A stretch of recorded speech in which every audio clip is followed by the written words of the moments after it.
greatest American alive. The greatest American alive. The greatest American alive. The greatest American alive. The greatest American alive. Project Daddy was 14 years old when he was first introduced to cocaine. Project Daddy was just a little project baby. Now, the young man who introduced Project Baby to this wonderful cocaine, he had yet to become the greatest American alive. His family were immigrants, but they came with this dope that was so goddamn good. Have you seen the movie Blow? Have you 140, 150? Oh my God, fuck, where'd you get this shit? The kind of dope that'll make your whole nose just melt, yes? And so he put me on game and was running around pumping this dope, and he carried it around in a degree deodorant canister. Twist out the bottom, and all this dope would just fall out. And the smell of the deodorant will help mask the smell of this pure A1 dope. Yes, fish scale, fish scale. We got baking soda, nigga. We got baking soda. And so as we're out here, he's teaching me how to hustle and move this shit. We'd go back to his apartment where he stayed with his immigrant family of like 10 folks in a 2-bedroom apartment. Yes, this is how poverty is. It is rampant. It is a traumatic experience, but you have to try to figure out a way to cope. And the way that you generate money for your family is to sell dope. That is hope in the ghetto. Yes, yes, for those who live this life.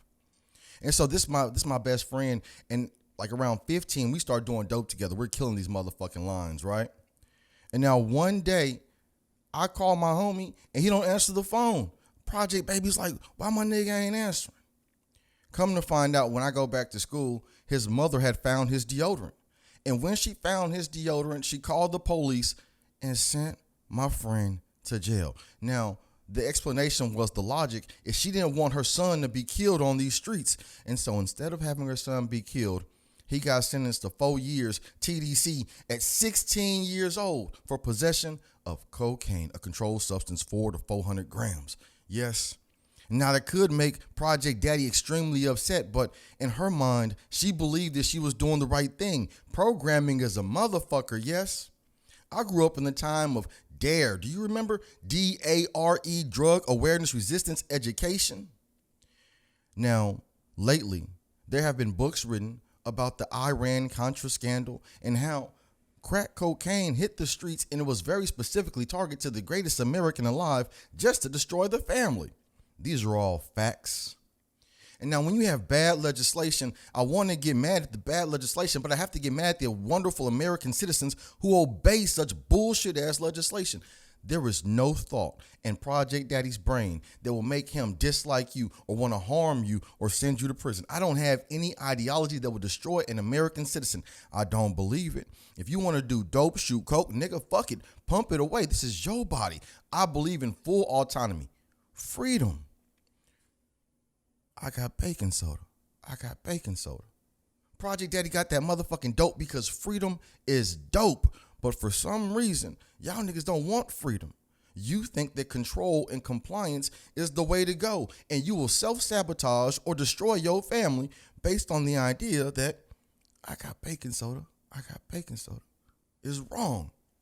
A crack cocaine, a cocaine substance, some marijuana, and you will betray your husband, your wife, your children because you think that it's bad. Indoctrinate motherfucking nation.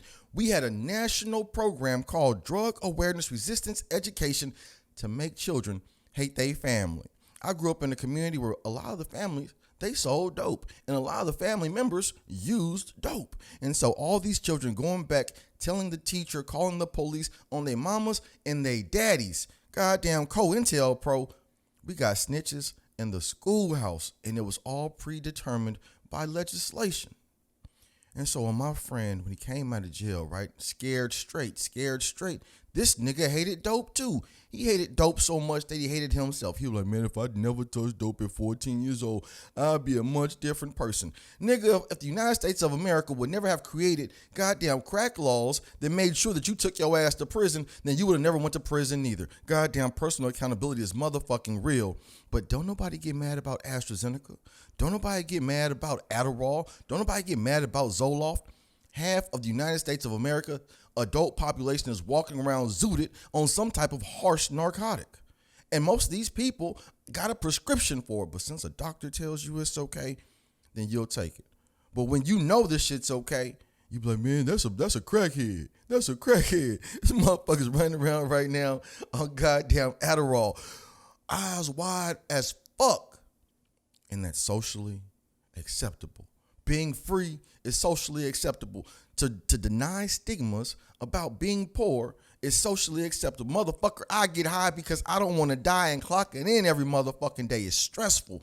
Do you have kids? Do you have a wife? This bitch won't shut the fuck up. And these kids always want a new pair of shoes, and the social stigma at school makes these niggas want some goddamn Jordans. And I ain't got $600 for 200 pair for 3 children. Do the math. We hate poor people in America, and the majority of Americans are poor people. But even if you ain't got no goddamn money, you're still the greatest American alive. And if you can't look in the mirror and know that you are the greatest American alive, if you can't send your kids to school and touch your fucking baby and know that your baby is the greatest American alive, then you, sir, then you, ma'am, are the motherfucking problem. Self-sabotage, self-destruction. You are the greatest American alive. Goddamn, tip big, love one another, and stop snitching on your motherfucking brother, the greatest American alive. The greatest American alive.